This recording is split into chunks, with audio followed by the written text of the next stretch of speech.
স্থানাঙ্ক জ্যামিতির এই ক্লাসে আমরা অধিবৃত্ত বা ইংরেজিতে বলে প্যারাবোলা পড়ব। অধিবৃত্ত বা প্যারাবোলা। তো প্রথম টপিক আমাদের এখানে আছে শঙ্কুচ্ছেদ বা কনিক সেকশন, ইংরেজিতে বললে কনিক সেকশন। শঙ্কুচ্ছেদ মানে কি? শঙ্কুকে আমরা ছেদ করে দেব, ঠিক আছে? শঙ্কুকে কি করব? ছেদ করে দেব, মানে শঙ্কুকে আমরা কেটে দেব। কনিক সেকশন, ইংরেজিতে শঙ্কুকে বলে কোণ, সিওএনই কোণ। সেই কোণকে আমরা সেকশন করে দিচ্ছি, মানে সেটাকে আমরা কেটে দিচ্ছি। কাটলে কি কি যে অংশগুলো পাবো কিরকম। আমি এখানে একটা শঙ্কু আঁকছি, এখানে শঙ্কু হচ্ছে এরকম। এবার এই শঙ্কুকে আমরা অনেক রকম ভাবে কাটতে পারবো। শঙ্কুকে যদি আমি এদিকে এখানে এই বরাবর কেটে দেই, এই শঙ্কুকে আমি যদি এই বরাবর কেটে দেই, এখানে এই দিকের যে অংশটুকু আছে আমাদের, এদিকের অংশটুকু আমাদের দেখতে এরকম হবে। তো এটাকে আমরা বলবো একটা শঙ্কুচ্ছেদ, ঠিক আছে? তো এখানে আমরা আরো অনেক ভাবেই কাটতে পারবো। শঙ্কুচ্ছেদ বিভিন্ন রকমের হয়, তো তার মধ্যে এটা হচ্ছে একটা রকম। এবার শঙ্কুচ্ছেদের সংজ্ঞা যদি আমরা দিতে চাই, শঙ্কুচ্ছেদের সংজ্ঞা সেটা কিরকম হবে? এটা সমতল, ঠিক আছে? এটা একটা সমতল। সমতলে কোথাও একটা স্থির বিন্দু আছে, এটা একটা স্থির বিন্দু, আমরা নাম দিলাম এস। আর একটা সরল রেখা আছে, সেটাও স্থির, নির্দিষ্ট সরল রেখা। এটা হচ্ছে সমতলের মধ্যে একটা স্থির বিন্দু, আর এটা হলো সমতলের একটা নির্দিষ্ট সরল রেখা, আমরা এল নাম দিলাম। এই সমতলে কোনো গতিশীল বিন্দু থাকবে, ঠিক আছে? এই সমতলে কি থাকবে? গতিশীল বিন্দু থাকবে। একটা বিন্দু এমন ভাবে এই সমতলে গতিশীল হবে, ধরলাম একটা গতিশীল বিন্দুর কোনো অবস্থান হচ্ছে এটা, এই বিন্দু গতিশীল, এই বিন্দু এদিকে এদিকে গতিশীল হবে। তো এই বিন্দুর কোনো অবস্থান ধরলাম আমরা হচ্ছে এই অবস্থান। এবার এই গতিশীল বিন্দুর কোনো একটা অবস্থান থেকে এস পর্যন্ত যে দূরত্ব হবে, আবার এই গতিশীল বিন্দু থেকে এই সরলরেখার যে লম্ব দূরত্ব হবে, আমরা এই লম্ব দূরত্বকে আমরা এখানে নাম দিলাম, ধরলাম এটাকে এম বিন্দুতে ছেদ করেছে, আর গতিশীল বিন্দুর অবস্থান হচ্ছে পি। তাহলে এখানে এসপি আর পিএম, এসপি বাই পিএম, এই অনুপাত কিছু একটা আসবে। এখানে আমরা অনুপাতের কিছু মান পাবো, 1 পেতে পারি। যখন সমান হবে এসপি আর পিএম সমান হবে, তখন এসপি বাই পিএম এর মান 1 হবে, বা 1 এর থেকে আমরা ছোট হতে পারে। এসপি যদি ছোট হয়, পিএম যদি বড় হয়, তাহলে এই অনুপাত 1 এর থেকে ছোট হবে। আবার এসপি যদি বড় হয়, পিএম যদি ছোট হয়, তাহলে এই অনুপাত 1 এর থেকে ছোট হবে। ধরলাম কিছু আসলো একটা, সেটা 1/2 হতে পারে বা 1/3 হতে পারে। যাই আসলো সেটাকে আমরা নাম দিলাম, এটা কনস্ট্যান্ট, কে নাম দিলাম। এবার এই পি বিন্দু যেহেতু গতিশীল বিন্দু, পি বিন্দুর অনেক রকম অবস্থান আসবে। পি বিন্দুর কোনো অবস্থান এখানে থাকতে পারে, এখানে থাকতে পারে, এখানে থাকতে পারে, এটা একটা গতিশীল বিন্দু। কিন্তু এমন ভাবে গতিশীল হতে হবে, এই পি বিন্দু এমন ভাবে গতিশীল হতে হবে যেন পি বিন্দু যদি এখানে আসে, তাহলে এক্ষেত্রে এস বিন্দু থেকে পি বিন্দুর দূরত্ব, আবার পি বিন্দু থেকে এই সরলরেখার নির্দিষ্ট সরলরেখার লম্ব দূরত্ব, ধরলাম এম বিন্দুতেই ছেদ করেছে, এক্ষেত্রে আবার আমরা এসপি বাই পিএম পাবো, এক্ষেত্রে আবার আমরা এসপি বাই পিএম পাবো। এবার এই এসপি বাই পিএম অবশ্যই এখানে আগের এসপি আর পরের এসপি এই দৈর্ঘ্য দুটো সমান হবে না। আগের পিএম আর পরের পিএম এই দৈর্ঘ্য দুটো সমান হবে না, কিন্তু যখন অনুপাত করব এই এসপি আবার এই পিএম এর যখন অনুপাত করব, সেই আগের ক্ষেত্রে যে মান এসেছিল এক্ষেত্রেও সেই মানেই আসতে হবে, মানে কেটে গিয়ে সেই মানেই আসতে হবে আমাদের। অর্থাৎ বলতে পারি এক্ষেত্রে পি বিন্দু যখন এখানে ছিল তখন এসপি বাই পিএম এর যা মান ছিল, পি বিন্দু যখন এখানে আসবে এসপি বাই পিএম এর মান তাই হবে। পি বিন্দু যদি এখানে থাকে এক্ষেত্রেও এসপি বাই পিএম এর মান সেই মানেই হতে হবে। এখানে লম্ব, এখানে লম্ব, এখানে লম্ব। পি বিন্দু এমন ভাবে গতিশীল হবে যেন পি বিন্দুর প্রত্যেক অবস্থানের জন্য, পি বিন্দুর যত অবস্থান আছে পি বিন্দুর প্রত্যেক অবস্থানের জন্য এসপি বাই পিএম এর মান ধ্রুবক থাকবে, কোনো একটা নির্দিষ্ট মানে থাকবে। এসপি বাই পিএম এর মান চেঞ্জ হবে না। যদি এক্ষেত্রে 1/2 হতো, এক্ষেত্রে 1/2 হতে হবে। পি বিন্দু অন্য কোথাও থাকলে সেক্ষেত্রেও এসপি বাই পিএম এর মান 1/2 হতে হবে। পি বিন্দু আমরা এদিকে ধরতে পারবো, এভাবে গতিশীল হতে পারে, এমন ভাবে গতিশীল হবে। আমরা ধরলাম পি বিন্দু এখানে আসে কোনো অবস্থান, সেক্ষেত্রেও এসপি বাই পিএম এটা লম্ব দূরত্ব, সেক্ষেত্রেও এসপি বাই পিএম এর মান কেই হতে হবে। যদি প্রথম ক্ষেত্রে মানে প্রত্যেক ক্ষেত্রেই এসপি বাই পিএম এর মান ধ্রুবক। তাহলে এই গতিশীল বিন্দু পি, যে গতিশীল বিন্দু আছে, এই গতিশীল বিন্দুর সঞ্চার পথকে আমরা বলবো শঙ্কুচ্ছেদ। ঠিক আছে, তখন আমরা এই গতিশীল বিন্দুর সঞ্চার পথকে বলবো আমরা শঙ্কুচ্ছেদ বা কোনিক সেকশন। ঠিক আছে, এবার এই এসপি বাই পিএম এর মান কি কি টাইপের হতে পারে? এসপি বাই পিএম এর মান আমাদের 1 হতে পারে। 1 কখন হবে? যখন এসপি আর পিএম এই দুটো দূরত্ব সমান হবে, তখন এসপি বাই পিএম এর মান কত হবে? 1 হবে। আবার এসপি বাই পিএম এর মান আমাদের 1 এর থেকে ছোট হতে হবে। এসপি বাই পিএম এর মান 1 এর থেকে ছোট হতে পারে। ঠিক আছে, 0 থেকে বড় হতে পারে। 0 থেকে বড়, নেগেটিভ হবে না, যেহেতু দূরত্ব নেগেটিভ হয় না, তাই নেগেটিভ 0 থেকে ছোট হবে না। 0 থেকে 1 এর মধ্যে থাকতে পারে এসপি বাই পিএম এর মান। আবার এসপি বাই পিএম এর মান 1 এর থেকেও বড় হতে পারে। তো আমরা 3 রকম মান পেলাম এখানে। এসপি বাই পিএম এর মান 1 হতে পারে, যখন এসপি এবং পিএম সমান হবে তখন এসপি বাই পিএম এর মান কত হবে? 1 হবে। আবার এসপি বাই পিএম এর মান 1 এর থেকে ছোট হতে পারে, যখন এসপি ছোট হবে পিএম বড় হবে। মানে এই এসপি যখন ছোট হবে, পিএম যখন বড় হবে, তখন আমাদের 1 এর থেকে ছোট হবে। আবার এসপি যখন বড় হবে, পিএম ছোট হবে, তখন এসপি বাই পিএম এর মান 1 এর থেকে বড় হবে। এসপি বাই পিএম এর মান যখন 1 হবে, তখন এই শঙ্কুচ্ছেদের আমরা নাম দেব। কি নাম? এসপি এবং পিএম যখন সমান হবে, অর্থাৎ এসপি বাই পিএম এই অনুপাত যখন 1 এর সমান হবে, তখন আমরা এই শঙ্কুচ্ছেদকে বলবো অধিবৃত্ত। তখন শঙ্কুচ্ছেদকে বলবো আমরা অধিবৃত্ত বা প্যারাবোলা। অধিবৃত্ত বা প্যারাবোলা। এটা দেখতে কিরকম হয়? এটা দেখতে এইরকমই হবে। এসপি বাই পিএম এই অনুপাতের মান যখন 1 এর থেকে ছোট হবে এবং 0 থেকে বড় হবে, তখন এই শঙ্কুচ্ছেদকে আমরা বলবো উপবৃত্ত। উপবৃত্ত বা ইলিপস। ইলিপস দেখতে কিরকম? ইলিপস দেখতে এরকম হবে।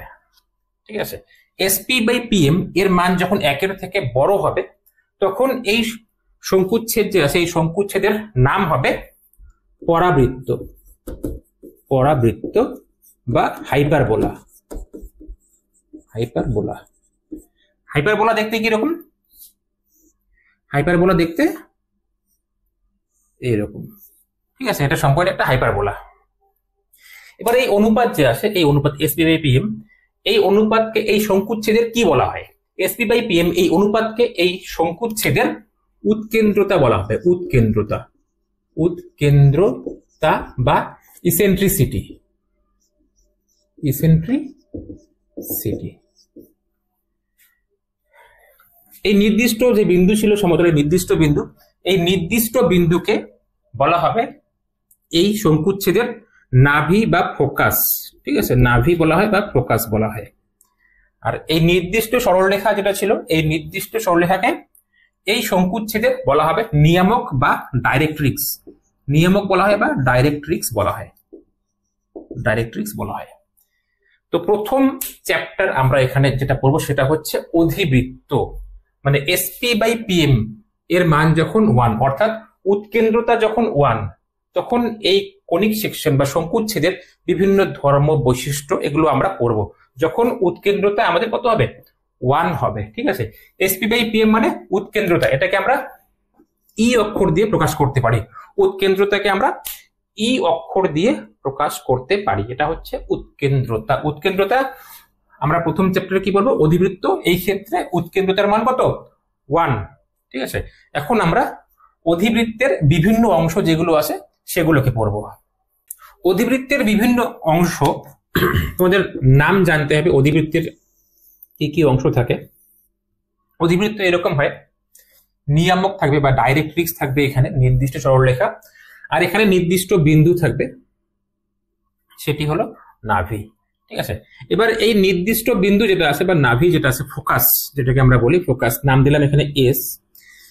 এস বিন্দু দিয়ে নিয়ামক যেটা আছে বা ডাইরেক্ট্রিক্স, এর উপর আমরা লম্ব অঙ্কন করব, সরলরেখা, লম্ব সরলরেখা অঙ্কন করব।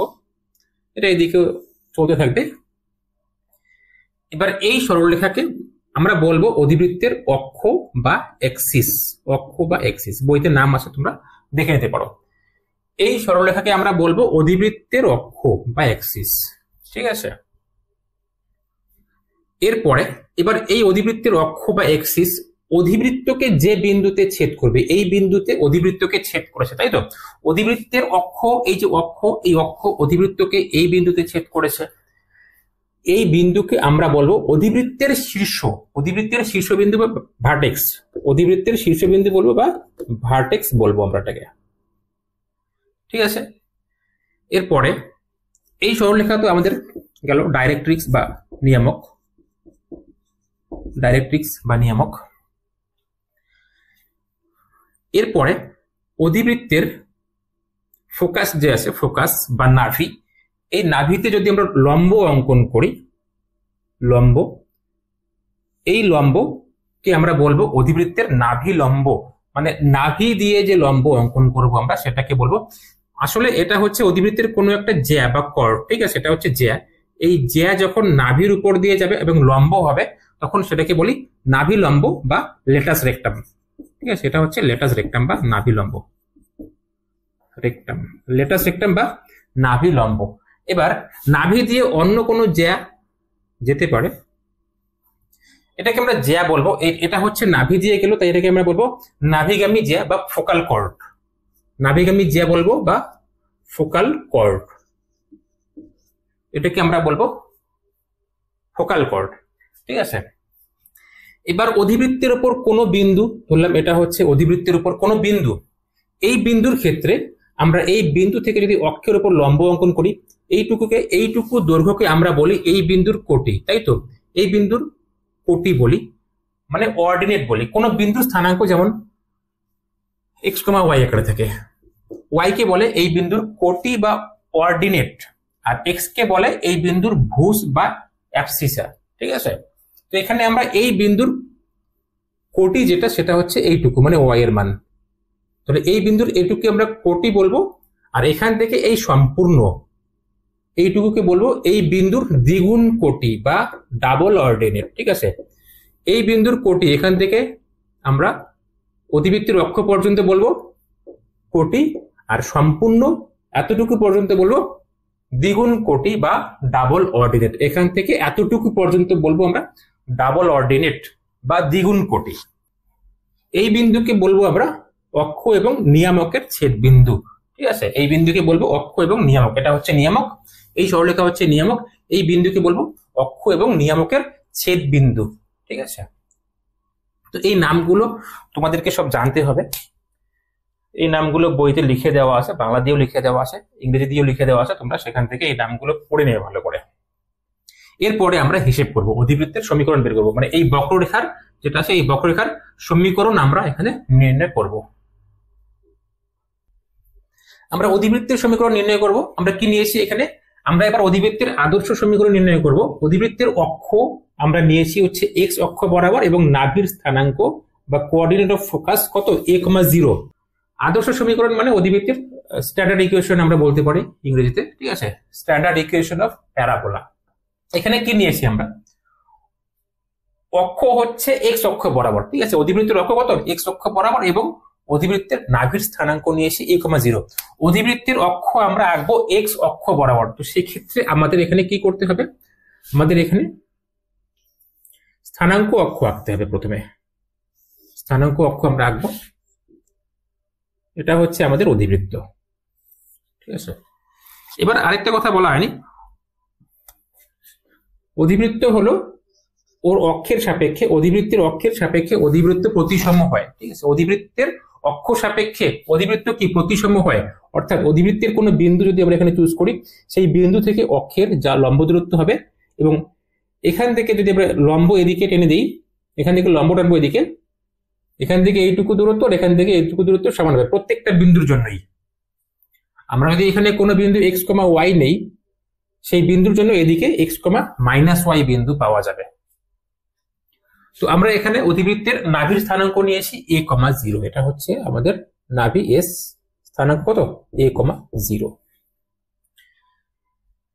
নিয়ামক থাকবে এদিকে কোথাও, শীর্ষবিন্দুকে আমরা শীর্ষবিন্দু মূল বিন্দুতে আসে, এখানে শীর্ষ অধিবৃত্তের শীর্ষবিন্দু কোথায় নিয়েছি, অধিবৃত্তের শীর্ষবিন্দু হচ্ছে মূল বিন্দু, শীর্ষ মানে ভার্টেক্স, শীর্ষবিন্দু মানে ভার্টেক্স, শীর্ষবিন্দু আমরা নিয়েছি মূল বিন্দু মানে 0,0। এরপরে অধিবৃত্তের সমীকরণ নির্ণয় করার জন্য অধিবৃত্তের উপর কোনো গতিশীল বিন্দু আমরা পি চুজ করব, স্থানাঙ্ক হচ্ছে x,y। অধিবৃত্তের উপর কোনো গতিশীল বিন্দু আমরা চুজ করলাম, স্থানাঙ্ক কত x,y। এবার এই পি বিন্দু এর জন্য আমরাও এদিকে একটা বিন্দু পাবো, সেটা হচ্ছে কিউ বিন্দু, মানে লম্ব টানবো, এখানে লম্ব টানলে এদিকে একটা বিন্দু পাবো, সেটা হচ্ছে x,-y বিন্দু আমরা পাবো, যেহেতু অধিবৃত্ত তার অক্ষ সাপেক্ষে প্রতিসম হয়। আমরা ধরলাম এখানে এন বিন্দুতে ছেদ করেছে, আর একটা শীর্ষবিন্দু হচ্ছে এ, শীর্ষবিন্দু স্থানাঙ্ক 0,0, এবং এটা হচ্ছে নিয়ামক, এই সরলরেখার নিয়ামক, নিয়ামককে অক্ষ জেড বিন্দুতে ছেদ করেছে, এই বিন্দু হচ্ছে জেড। অর্থাৎ এখান থেকে এইটুকু দূরত্ব মানে শীর্ষ থেকে নাভির দূরত্ব আমরা নিয়েছি কত এ, শীর্ষ থেকে অধিবৃত্তের শীর্ষবিন্দু থেকে নাভির দূরত্ব কত এ, তাহলে শীর্ষবিন্দু থেকে নিয়ামক পর্যন্ত দূরত্ব এ হবে, যেহেতু এসপি এবং পিএম সমান হয়, অধিবৃত্তের ক্ষেত্রে কি এসপি এবং পিএম সমান হয়। এখান থেকে এইটুকু দূরত্ব মানে পিএম বলতে এখানে অধিবৃত্তের উপর যে কোনো বিন্দু যদি আমরা চুজ করি, অধিবৃত্তের উপর যে কোনো বিন্দু, সেই বিন্দু থেকে নাভির যা দূরত্ব এবং ওই বিন্দু থেকে নিয়ামক পর্যন্ত যা দূরত্ব, এই দুটি দূরত্ব সমান হয়, অর্থাৎ উৎকেন্দ্রতা 1। এখন আমরা সমীকরণ নির্ণয় করব। এখান থেকে আমরা কি করলাম, এস বিন্দু, পি হচ্ছে আমাদের এই বিন্দু, আমরা এখানে যুক্ত করে দিলাম, এসপি পেলাম। এবার পি বিন্দু থেকে এই নিয়ামকের উপর আমরা একটা লম্ব টেনে দিলাম, ঠিক আছে, পি থেকে নিয়ামকের উপর লম্ব টানলাম, বললাম এম বিন্দুতে ছেদ করেছে, তাহলে এখান থেকে আমরা বলতে পারবো SP equals to PM. SP equals to PM, কেন এসপি ইকুয়ালস টু পিএম, যেহেতু এটি একটি অধিবৃত্ত, তাই এসপি এবং পিএম সমান হবে আমাদের, তো SP square equals to PM square হয়ে যাবে, তাই তো SP square equals to PM square হয়ে যাবে। এসপি মানে এতটুকু, এই ত্রিভুজ থেকে আমরা কি বলতে পারি এখন, ত্রিভুজ এস এন পি, এই ত্রিভুজ থেকে এসপি হচ্ছে আমাদের অতিভুজ, এসপি অতিভুজ, তাই আমরা লিখতে পারবো ভূমি এইটুকু, লম্ব এইটুকু আমরা ধরতে পারি, S N square plus P N square, এই তো পি এন স্কোয়ার হবে, S N square plus P N square.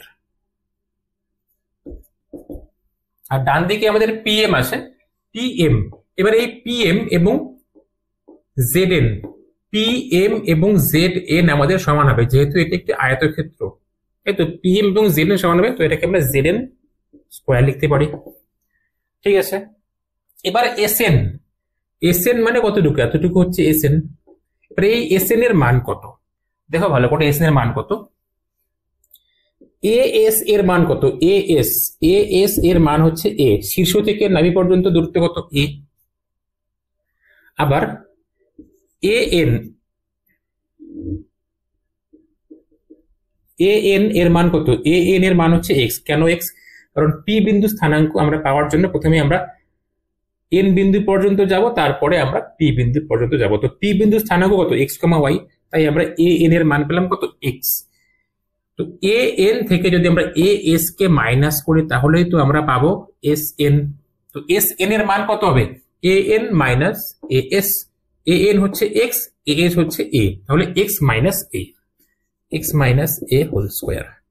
এবার পিএন, পিএন মানে কত, পিএন মানে পি বিন্দুর কোটি, যেহেতু এখানে পি বিন্দু স্থানাঙ্ক x,y, তাহলে পিএন কত হবে আমাদের, পিএন হবে ওয়াই। জেড এন কত হবে, জেড এন, এবার এ থেকে এন পর্যন্ত এইটুকু দূরত্ব কত এক্স, যেহেতু পি বিন্দু স্থানাঙ্ক x,y, এতটুকু দূরত্ব আমাদের এক্স। আবার এ থেকে জেড পর্যন্ত, যেহেতু এ থেকে নাভি পর্যন্ত, শীর্ষ থেকে নাভি পর্যন্ত দূরত্ব কত এ, তাই শীর্ষ থেকে নিয়ামক পর্যন্ত দূরত্ব এ হবে, এই দূরত্ব যদি সমান হবে, তাহলে এখান থেকে এতটুকু এক্স এবং এখান থেকে এতটুকু এ, তাই আমরা কি লিখলাম x plus a whole square. কি পাচ্ছি এখানে ওয়াই স্কোয়ার ইকুয়ালস টু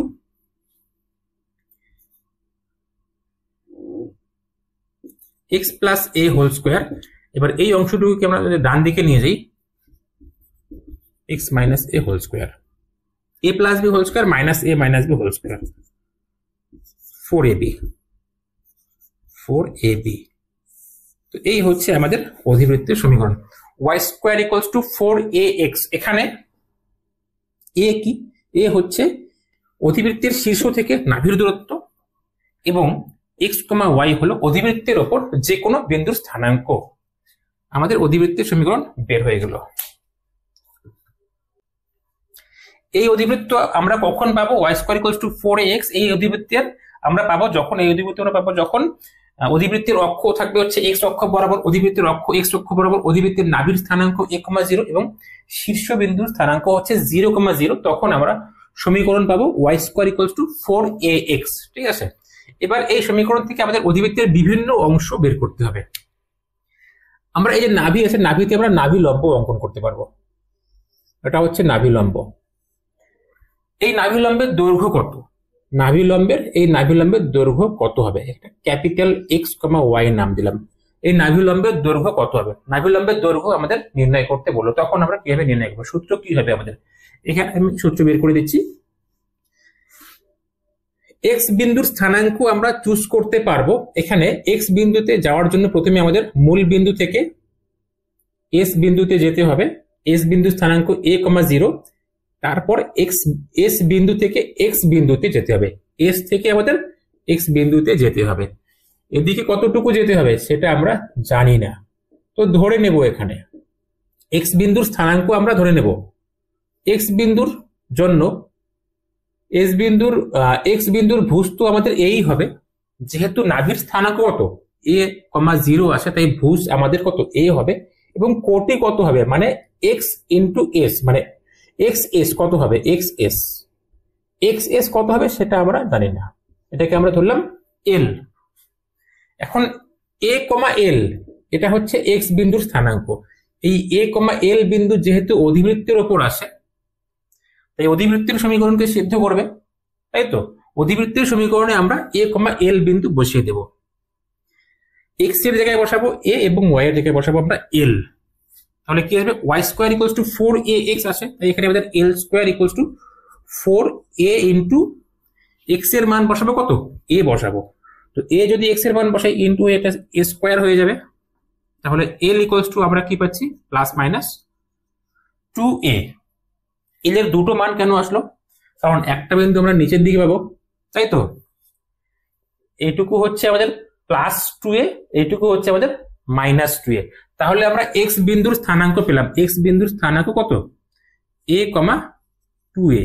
এবং ওয়াই বিন্দুর স্থানাঙ্ক পেলাম, ওয়াই বিন্দুর স্থানাঙ্ক a,মাইনাস 2a। ওয়াই বিন্দুর জন্য ভুজ আমাদের এই হবে, যেহেতু এখান থেকে এইটুকু দূরত্ব আমাদের a। অর্থাৎ নাভি লম্বের প্রান্ত বিন্দু দুটির স্থানাঙ্ক আমরা পেলাম। অধিবৃত্তের সমীকরণ যদি Y square equals to 4ax হয়, তাহলে নাভি লম্বের প্রান্ত বিন্দুর স্থানাঙ্ক কত হবে? a,2a এবং a,মাইনাস 2a। এক্সাম্পল নিচ্ছি, কোন অধিবৃত্ত যদি আমাদের Y square equal to 16x হয়, এরকম আকারে দেওয়া আছে, তো এখানে নাভি লম্বের প্রান্ত বিন্দুর স্থানাঙ্ক কত হবে? এই অধিবৃত্তকে আমরা Y square equals to 4ax আকারে নিয়ে আসবো আগে। 4, তাহলে এর মান কত? 4x হবে এখানে। Y square equals to 4ax, এর মান কত এখানে? এর মান হচ্ছে 4। এই সমীকরণের সাথে যদি আমরা এটাকে কম্পেয়ার করি, এর মান কত? এর মান 4। তাহলে এই অধিবৃত্তের নাভি লম্বের প্রান্তবিন্দুর স্থানাঙ্ক কত হবে? আগে বলো নাভির স্থানাঙ্ক কত হবে, মানে ফোকাস। তো নাভির স্থানাঙ্ক হবে আমাদের কত? a,0 ছিল, তাহলে এখানে এর মান কত? 4,0 হবে। নাভির স্থানাঙ্ক হবে 4,0 এবং নাভি লম্বের প্রান্তবিন্দু a,2a, a,মাইনাস 2a। তাহলে 4 ইন্টু 2, এই যে 2a হচ্ছে, তাই তো? তাহলে 4 ইন্টু 2 মানে কত? 8, 4,8 এবং 4,-8। সমীকরণ যদি এরকম দেয়, আমাদের যদি বলে যে নাভি লম্বের প্রান্তবিন্দুর স্থানাঙ্ক কত, আমরা কম্পেয়ার করব এটাকে, এর মান বের করব, এর মান 4, তাহলে 4,8 এবং 4,-8। এই যে a,2a এবং a,-2a হয়। তাহলে এই নাভিলম্বের দৈর্ঘ্য কত, এক্স ওয়াই কত হবে আমাদের, এক্স ওয়াই নাভিলম্বের দৈর্ঘ্য। এখান থেকে এইটুকু দূরত্ব 2a এবং এখান থেকে এইটুকু দূরত্ব 2a। এদিকে যখন আমরা বিন্দুর স্থানাঙ্ক লিখবো তখন মাইনাস দেব, কিন্তু যখন দৈর্ঘ্য আমরা হিসেব করবো কতটুকু আছে তখন আমরা মাইনাস দেব না। এদিকে 2a এদিকে 2a যোগ করলে কত, 4a। অর্থাৎ নাভিলম্বের দৈর্ঘ্য কত, 4a। আমরা সমীকরণ যেটা পাচ্ছি y square equals to 4ax, এখানে x বাদ দিয়ে ডান দিকের অংশে x বাদ দিয়ে 4a যেটুকু আছে সম্পূর্ণটাই হচ্ছে নাভিলম্বের দৈর্ঘ্য। এই সমীকরণে y square equals to 16x, x বাদ দিয়ে বাকি সম্পূর্ণ যে ধ্রুবক সংখ্যা থাকবে সেই সম্পূর্ণ সংখ্যাটাই হচ্ছে নাভিলম্বের দৈর্ঘ্য। তো যে কোনো অধিবৃত্তের ক্ষেত্রে y square equals to 4ax আকারে যখন থাকবে তখন x বাদ দিয়ে যতটুকু ধ্রুবক আছে সম্পূর্ণটাই হচ্ছে নাভিলম্বের দৈর্ঘ্য। ঠিক আছে, এখন আমরা নিয়ামকের সমীকরণ। তো এখানে আমরা কি পেলাম, আমরা পেলাম নাভির প্রান্ত বিন্দু দুটির স্থানাঙ্ক, নাভির প্রান্ত বিন্দু দুটির স্থানাঙ্ক।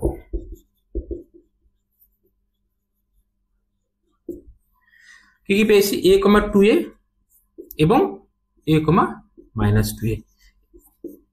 এগুলোই পড়তে হবে এই চ্যাপ্টারে, এগুলোই পড়তে হবে, এগুলো থেকে কোশ্চেন আসবে। ঠিক আছে, কোনো অধিবৃত্তের সমীকরণ দেবে, সেখান থেকে বলবে যে এই অধিবৃত্তের নাভির প্রান্ত বিন্দু স্থানাঙ্ক নির্ণয় করো। তো আমাদের এগুলো জানতে হবে। এবার এগুলো মুখস্থের কিছু বিষয় নেই, এখানে ছবি বুঝবো, ছবি বুঝি আমরা, এগুলো ছবি বুঝলেই এগুলো অটোমেটিকলি হয়ে যাবে। ঠিক আছে, ছবি বুঝতে হবে। অ্যাকচুয়ালি এটা নাভির হবে না, নাভিলম্বের হবে, নাভিলম্বের প্রান্তবিন্দুর স্থানাঙ্ক। এরপরে আমরা এখান থেকে নিয়ামকের সমীকরণ বের করব, নিয়ামকের সমীকরণ, নিয়ামকের সমীকরণ। ঠিক আছে, ইকুয়েশন অফ ডাইরেক্ট্রিক্স, নিয়ামকের সমীকরণ। মানে এই সরলরেখার সমীকরণ বের করতে হবে আমাদের। এই সরলরেখা কি ওয়াই অক্ষের সমান্তরাল, তাই তো? এখানে এটা হচ্ছে আমাদের ওয়াই অক্ষ, এই সরলরেখা হচ্ছে ওয়াই অক্ষের সমান্তরাল। তো ওয়াই অক্ষের সমান্তরাল সরলরেখার সমীকরণ কি, এক্স ইকুয়ালস টু ধ্রুবক হয়। এবার এক্স এর এইটুকু মান কত, এখান থেকে এইটুকু এ, এখান থেকে এইটুকু এ। তো যেহেতু এটা নেগেটিভ এক্স এক্সিস বরাবর আছে, মানে এটা হচ্ছে ঋণাত্মক এক্স অক্ষ বরাবর আছে, তাই আমরা এর মান মাইনাস ধরতে হবে আমাদের। এখান থেকে এইটুকু এ, এখান থেকে এইটুকু মাইনাস এ। এক্স এর মান কত, minus a, x equals to minus a, অর্থাৎ বলতে পারি x plus a equals to 0। এটা হচ্ছে আমাদের নিয়ামকের সমীকরণ। মুখস্থ করার দরকার নেই, ছবি বুঝবো, ছবি বুঝেই আমরা করে ফেলবো। তাহলে এই সমীকরণে আমাদের নিয়ামকের অধিবৃত্তীয় সমীকরণ যখন y square equals to 4ax ছিল, তখন আমাদের নিয়ামকের সমীকরণ কত হবে, নিয়ামকের সমীকরণ হবে এর মান কত, এখানে 4, তাহলে x ইকুয়ালস টু -4। ঠিক আছে, x ইকুয়ালস টু -4, তারপরে সেখানে হিসেব করে যেটা আসবে আসবে, মানে x প্লাস 4 ইকুয়ালস টু 0। ঠিক আছে, তো x plus a equals to 0 এগুলো মুখস্থ রাখার দরকার নেই, যেহেতু বাঁদিকে আছে আর এইটুকু দূরত্ব আমরা a জানি, তাই x ইকুয়ালস টু -a। এটা আমাদের কি বের হলো, নিয়ামকের সমীকরণ বের হয়ে গেল। নাভিলম্বের প্রান্তবিন্দু স্থানাঙ্ক পেয়েছি, নাভিলম্বের দৈর্ঘ্য। ঠিক আছে, নাভিলম্বের দৈর্ঘ্য, নাভিলম্বের দৈর্ঘ্য কত হবে, 4a বলেছি আগে, নাভিলম্বের দৈর্ঘ্য 4a। অধিবৃত্তের প্যারামেট্রিক সমীকরণ, প্যারামেট্রিক সমীকরণ।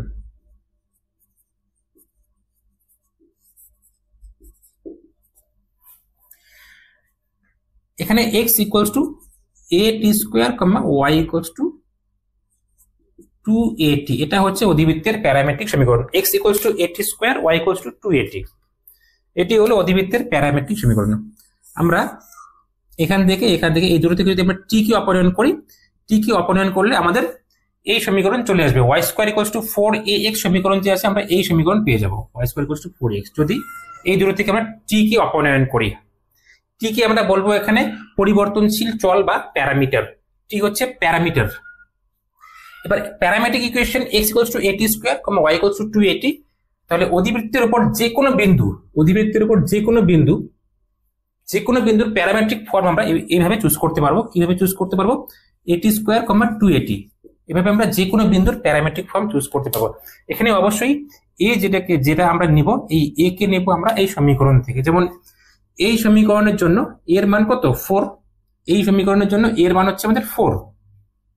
তাহলে এখানে 4t² এখানে 2a আসে, তাহলে 8 হয়ে যাবে 80।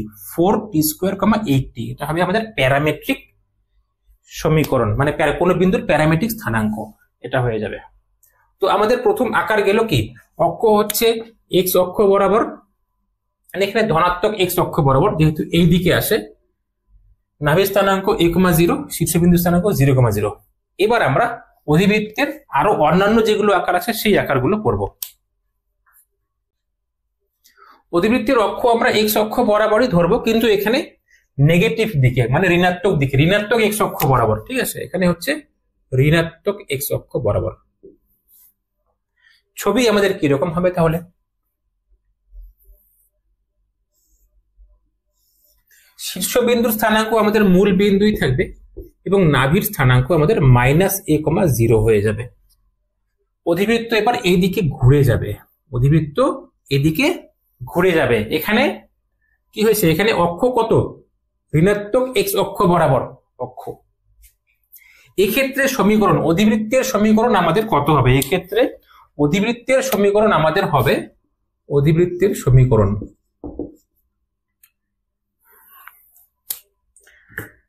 আমরা এখানে কি করেছি, আমরা এটা এক্স অক্ষ আমাদের, এটা হচ্ছে ওয়াই অক্ষ।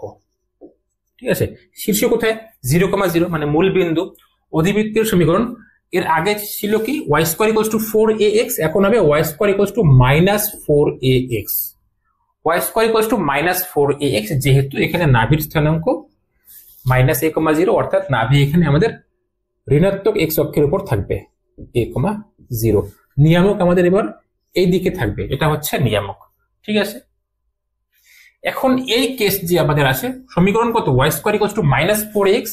এই -4ax এই সমীকরণের জন্য আমরা এই আগের সমীকরণে যা যা ছিল সেগুলোই আমরা এখানে নির্ণয় করব। সমীকরণ এই সমীকরণের জন্য, আগের সমীকরণের জন্য আমরা যেগুলো নির্ণয় করেছিলাম, নাভিলম্বের প্রান্তবিন্দু স্থানাঙ্ক, নিয়ামকের সমীকরণ, নাভিলম্বের দৈর্ঘ্য, প্যারামেট্রিক সমীকরণ, সবগুলোই আমরা এই সমীকরণের জন্য বের করব এবার। তো প্রথমে আসে নাভিলম্বের প্রান্তবিন্দু স্থানাঙ্ক। এখানে আমরা লম্ব টানবো, লম্ব যদি আমরা টানি, এই সমীকরণের জন্য আমাদের নাভিলম্বের দৈর্ঘ্য 4a, নাভিলম্বের দৈর্ঘ্য আমাদের কত 4a থাকবে, নাভিলম্বের দৈর্ঘ্য হচ্ছে 4a, অর্থাৎ এখান থেকে এইটুকু দূরত্ব 2a এবং এখান থেকে এইটুকু দূরত্ব 2a, আর নিচের দিকে হলে মাইনাস হবে।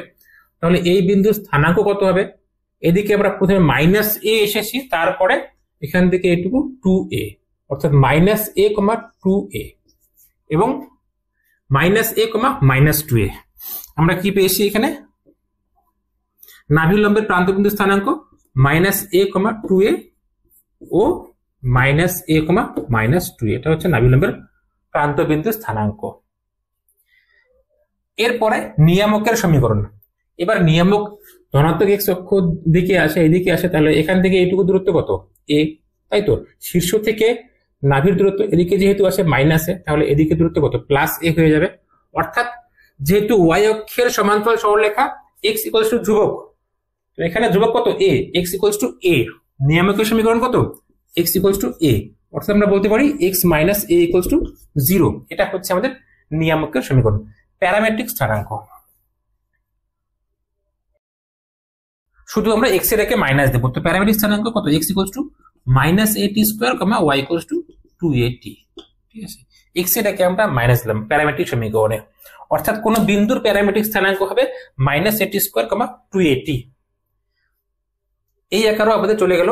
এবার আমরা অন্য আকারে যাচ্ছি। এখন আমরা যেটা করব সেটা হচ্ছে অধিবৃত্তের শীর্ষবিন্দুতে আমাদের 0,0 থাকবে এবং অক্ষ এখন y অক্ষ বরাবর আমরা চুজ করব, অক্ষ হচ্ছে y অক্ষ বরাবর। ঠিক আছে, অক্ষ কি y অক্ষ বরাবর। তো অধিবৃত্ত আমাদের আঁকতে হবে, এইভাবে থাকবে আমাদের অধিবৃত্ত, এটা x অক্ষ, এটা y অক্ষ, অক্ষ y অক্ষ বরাবর। তাহলে ছবি এখন আমাদের এরকম হয়ে যাবে, এটা হচ্ছে অধিবৃত্ত। ঠিক আছে, এই হচ্ছে অধিবৃত্ত। এক্ষেত্রে অক্ষ যখন x অক্ষ বরাবর ছিল তখন সমীকরণ কি ছিল, y² = 4ax, এখন অক্ষ y অক্ষ বরাবর, এখন আমাদের ছবি হবে মানে সমীকরণ হবে x square equals to 4ay। এটা হবে আমাদের সমীকরণ x square equals to 4ay। এখানে নাভি থাকবে y অক্ষের ওপর, তাহলে নাভির স্থানাঙ্ক অবশ্যই শীর্ষ থেকে নাভির দূরত্ব a, তাহলে নাভির স্থানাঙ্ক আমাদের কত হবে এখানে 0,a হয়ে যাবে। ঠিক আছে, এটা হচ্ছে নাভি লম্ব সমীকরণ। এখানে x square equals to 4ay আছে, তো 4ay বাদ দিয়ে 4a এটা হচ্ছে নাভি লম্বের দৈর্ঘ্য। সব সমীকরণের জন্যই আমাদের এই এখানে চলরাশি যা থাকবে এই চলরাশি বাদ দিয়ে বাকিটুকু হচ্ছে যে ধ্রুবক গুণ অবস্থায় থাকবে সেটুকু হচ্ছে নাভি লম্বের দৈর্ঘ্য। তো এখন আমরা এক এক করে এই অধিবৃত্তের ক্ষেত্রে এইগুলো আমরা বের করব। প্রথমে কি নাভি লম্বের প্রান্ত বিন্দু দুটির স্থানাঙ্ক, এখান থেকে এতটুকু দৈর্ঘ্য কত 4a, তাহলে এখান থেকে এতটুকু 2a, তাই তো। তাহলে এই হচ্ছে নাভি লম্বের প্রান্ত বিন্দু, এটার স্থানাঙ্ক কত হবে? প্রথমে আমরা x এর মান নেব, তো x এর মান এখান থেকে এতটুকু কত 2a, যেহেতু এখান থেকে এটুকু 2a, তো x এর মান এতটুকু 2a, তারপরে এই দিকে আমরা কতটুকু যাব, এখান থেকে এটুকু হচ্ছে আমাদের a, তাহলে এখান থেকে এটুকু আমাদের কি a হবে, যেহেতু এই নাভি লম্ব x অক্ষের সঙ্গে সমান্তরাল হবে। তাহলে প্রথমে আমরা 2a যাব, তারপরে আমরা a যাব। তাহলে এই দিকে এই বিন্দুর স্থানাঙ্ক কত হবে? প্রথমে আমরা -2a আসবো, তারপরে a যাব, -2a, a। নাভি লম্বের প্রান্ত বিন্দু আমরা কি বললাম? -2a, প্রথমে হচ্ছে 2a, a, একটা হলো -2a, a। নিয়ামকের সমীকরণ, নিয়ামক এবার আমাদের এদিকে থাকবে, তাই তো। নিয়ামক হচ্ছে x অক্ষের সমান্তরাল, তাহলে y ইকুয়ালস টু ধ্রুবক এই জায়গাটায় থাকবে, y ইকুয়ালস টু ধ্রুবক। এবার এই ধ্রুবক কত? এখান থেকে এইটুকু দূরত্ব a, তাহলে এখান থেকে এইটুকু দূরত্ব a হবে। এবার যেহেতু এটা নেগেটিভ y অ্যাক্সিস বরাবর আছে, তাহলে এটা -a, অর্থাৎ y plus a equals to 0। এটা হলো নিয়ামকের সমীকরণ। নাভি লম্বের দৈর্ঘ্য আমরা 4a পেয়েছি। প্যারামেট্রিক সমীকরণ আমাদের x ইকুয়ালস টু উল্টে যাবে, 2at হবে, y equals to at square হবে। এটা হচ্ছে আমাদের প্যারামেট্রিক সমীকরণ। এবার এখানে আরেকটা ক্ষেত্র হবে, সেই ক্ষেত্র হচ্ছে আমি এখানে নিচে ছবি এঁকে দিচ্ছি, x অক্ষ y অক্ষ, শীর্ষবিন্দু মূল বিন্দুতেই আছে কিন্তু অধিবৃত্ত নিচের দিকে থাকবে। এক্ষেত্রে নাভির স্থানাঙ্ক আমাদের -a,0। এক্ষেত্রে সমীকরণ কত হবে? এই সমীকরণের আকার এটাই থাকবে, শুধু সামনে মাইনাস হবে, x square equals to -4ay। তো এই সমীকরণের জন্য তোমরা এই সবগুলো অংশ এগুলো অধিবৃত্তের নির্ণয় করবে। ঠিক আছে, প্যারামেট্রিক। আচ্ছা, এখানে প্যারামেট্রিক সমীকরণ লিখেছি x equals two 2at, y equals to at square. তাহলে কোন বিন্দুর প্যারামেট্রিক স্থানাঙ্ক প্রথমে আমরা 2at লিখবো, তারপরে আমরা at স্কয়ার লিখবো। এটা হচ্ছে কোন বিন্দুর প্যারামেট্রিক স্থানাঙ্ক যখন অধিবৃত্তের সমীকরণ x square equals to 4ay আকারে থাকবে। এখন আমরা কি করব? এখন আমরা অধিবৃত্তের শীর্ষবিন্দু 0,0 রাখবো না, অধিবৃত্তের শীর্ষবিন্দু আমরা অন্য কোনো জায়গায় স্থানান্তরিত করব। সেটা আমরা বিন্দু স্থানাঙ্ক দিলাম আলফা, বিটা, এবং অক্ষ থাকবে x অক্ষের সমান্তরাল। x অক্ষ বরাবর থাকবে না, x অক্ষের সমান্তরাল থাকবে, অক্ষ সমান্তরাল। ছবি কি রকম হবে আমাদের?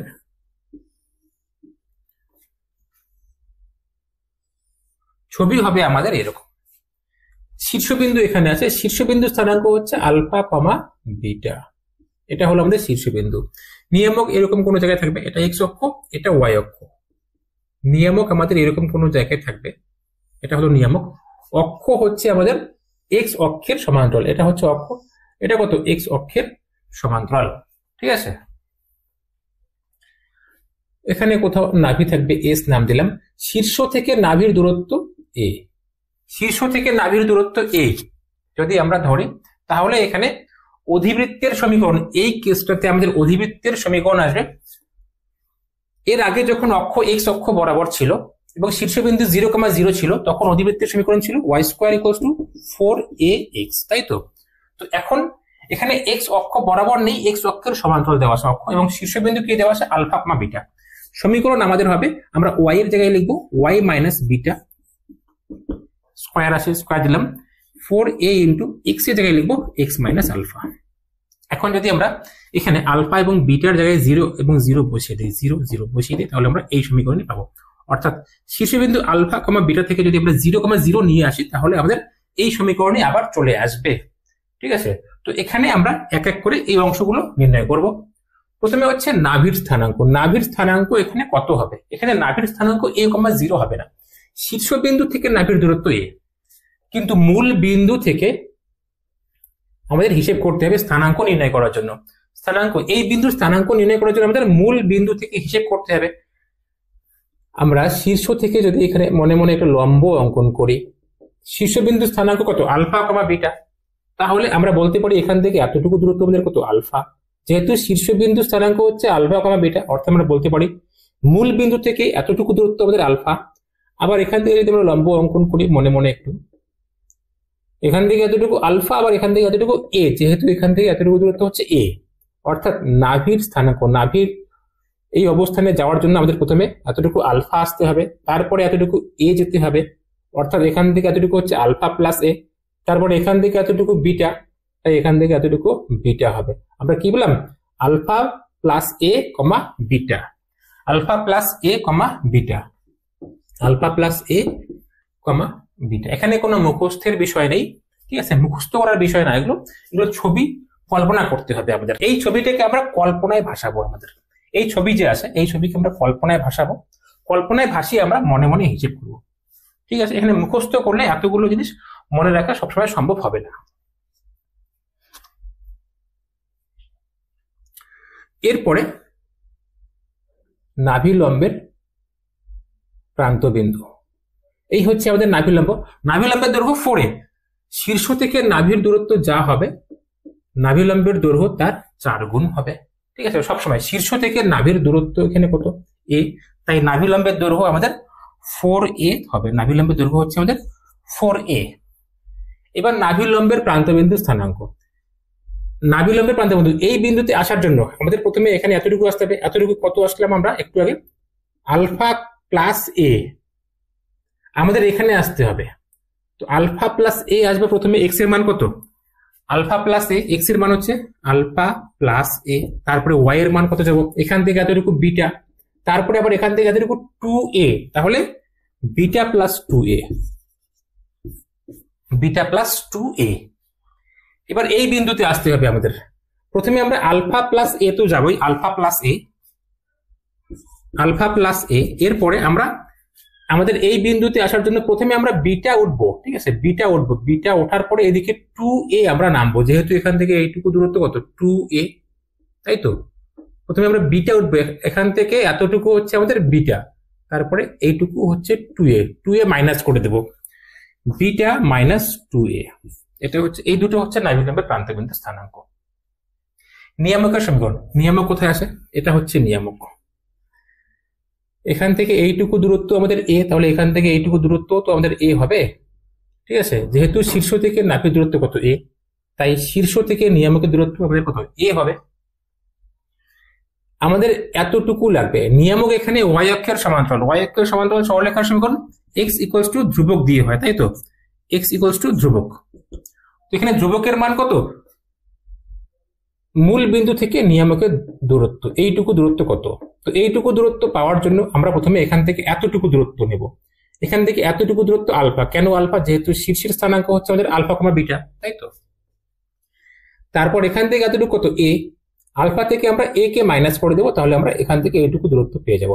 তাহলে এখান থেকে এইটুকু কত? Alpha minus a, x equals to alpha minus a, অর্থাৎ আমরা বলতে পারি x plus a equals to alpha. এটা হচ্ছে আমাদের নিয়ামকের সমীকরণ।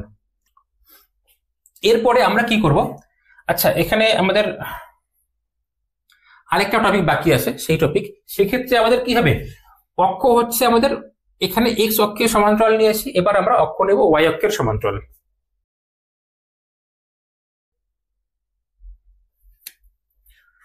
এখন অক্ষ হচ্ছে আমাদের x অক্ষের না y অক্ষের সমান্তরাল আমরা অক্ষ নেব, এবং শীর্ষবিন্দু আমরা কি করব? শীর্ষবিন্দু আমরা আলফা কমা বিটা বিন্দুতেই চুজ করলাম।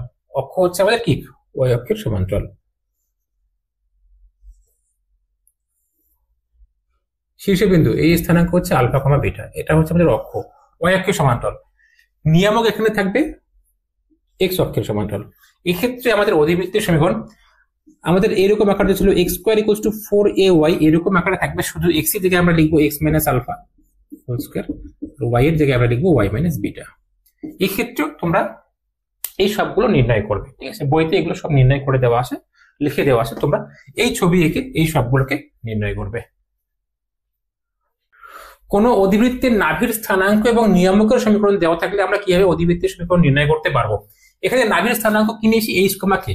এবার এই কেসটাতে আমাদের অধিবৃত্তের অক্ষ এক্স অক্ষ বরাবর বা ওয়াই অক্ষ বরাবর বা এক্স অক্ষের সমান্তরাল বা ওয়াই অক্ষের সমান্তরাল এরকম হবে, এরকম কোনো নিশ্চয়তা নেই। এখানে সমান্তরাল নাও হতে পারে বা কোনো অক্ষ বরাবর নাও হতে পারে।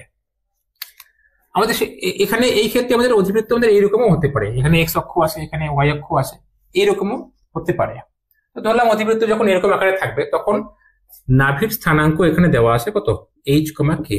নাভির স্থানাঙ্ক দেওয়া আছে এইচ কমা কে, নিয়ামকের সমীকরণ দেওয়া আছে a x plus B Y plus c equals to 0। আমাদের বলবে অধিবৃত্তের সমীকরণ নির্ণয় করো, অধিবৃত্তটির সমীকরণ নির্ণয় করো। আমরা কিভাবে সমীকরণ নির্ণয় করব, সমীকরণ নির্ণয় করার জন্য ধরলাম এখানে নাভি হচ্ছে এস বিন্দু, অধিবৃত্তের সমীকরণ নির্ণয় করব, তাই আমরা অধিবৃত্তের ওপর কোনো গতিশীল বিন্দু স্থানাঙ্ক চুজ করব। আমরা ডিরেক্ট এই স্থানাঙ্ককে এক্স কমা ওয়াই আকারেও চুজ করতে পারি বা আলফা কমা বিটা আকারে চুজ করতে পারি, কিন্তু পরে আমাদের আলফা এবং বিটার জায়গায় এক্স আর ওয়াই বসিয়ে দিতে হবে। মানে এই বিন্দুর সঞ্চার পথ নির্ণয় করব। আমরা অধিবৃত্তের উপর কোনো বিন্দু নিয়েছি, এই বিন্দুর সঞ্চার পথ নির্ণয় করব। তো আমরা জানি নাভি থেকে অধিবৃত্তের উপর কোনো বিন্দু যে দূরত্ব এবং ওই গতিশীল বিন্দু থেকে নিয়ামকের উপর লম্ব দূরত্ব সমান হয় SP equals to PM, SP equals to PM, এটা আমরা জানি। এখান থেকে আমরা এসপি এর মান বের করতে পারবো। এসপি যদি আমরা বের করি কত আসবে, SP equals to X minus H whole square plus Y minus K whole square. তো যেহেতু এসপি ইকুয়ালস টু পিএম, তাই আমরা SP square equals to PM square করতে পারবো, তাই এখানে আমরা স্কোয়ার রুট দিইনি, ঠিক আছে, রুট আমরা এখানে দিইনি। তো এসপি পেলাম। এবার কি পিএম, পিএম মানে পি বিন্দু থেকে এই সরলরেখার উপর লম্ব দূরত্ব। তো কোনো বিন্দু থেকে কোনো সরলরেখার উপর লম্ব দূরত্ব আমরা কিভাবে নির্ণয় করতে পারি, এই বিন্দুর স্থানাঙ্ক আমরা সরলরেখার এক্স ও ওয়াই এর জায়গায় বসিয়ে দেবো। যেহেতু এখানেও এক্স ওয়াই আছে, এখানেও এক্স ওয়াই দিয়ে আছে, তাহলে আর রিপ্লেস করতে হবে না। A x plus B Y plus c থাকবে স্কোয়ার রুট অফ এক্স এর সহগের স্কোয়ার প্লাস ওয়াই এর সহগের স্কোয়ার। এটা স্কোয়ার করলে মডিউলাস দিতে হবে না, ঠিক আছে, প্লাস মাইনাস দিতে হবে না। তো এখন এই সমীকরণ এখানে আমরা হিসেব করবো, হিসেব করে একটু সরল আকারে যতটুকু নিয়ে আসা যায় সেটুকু নিয়ে আসবো। এটাই হচ্ছে আমাদের অধিবৃত্তের সমীকরণ। এখানে অধিবৃত্তের আরো কিরকম সমীকরণ থাকতে পারে, অধিবৃত্তের সমীকরণ X equals to A Y square plus B Y plus C, এরকম আকারে অধিবৃত্তের সমীকরণ থাকতে পারে। যেহেতু এখানে এইটুকু দ্বিঘাত আছে, এইটুকুকে আমরা y minus beta whole square আকারে নিয়ে আসতে পারবো, ঠিক আছে। Y minus beta whole square equals to 4a into x minus alpha. আবার y equals to a x square plus b x plus c, এটা অধিবৃত্তের সমীকরণ হতে পারে। এইটুকু দ্বিঘাত রাশি, এইটুকুকে আমরা X minus alpha whole square আকারে নিয়ে আসতে পারবো, ঠিক আছে। আমরা সাজাতে পারবো অধিবৃত্তের এই সমীকরণগুলোকে, আমরা অধিবৃত্তের যেগুলো আদর্শ সমীকরণ আছে সেই সমীকরণগুলোর আকারে আমরা নিয়ে আসতে পারবো, ঠিক আছে। থিওরিগুলো আমি মোটামুটি এই ক্লাসে কমপ্লিট করে দিলাম। এর অঙ্কগুলোর জন্য এর পরে ক্লাস তোমরা দেখতে থাকো।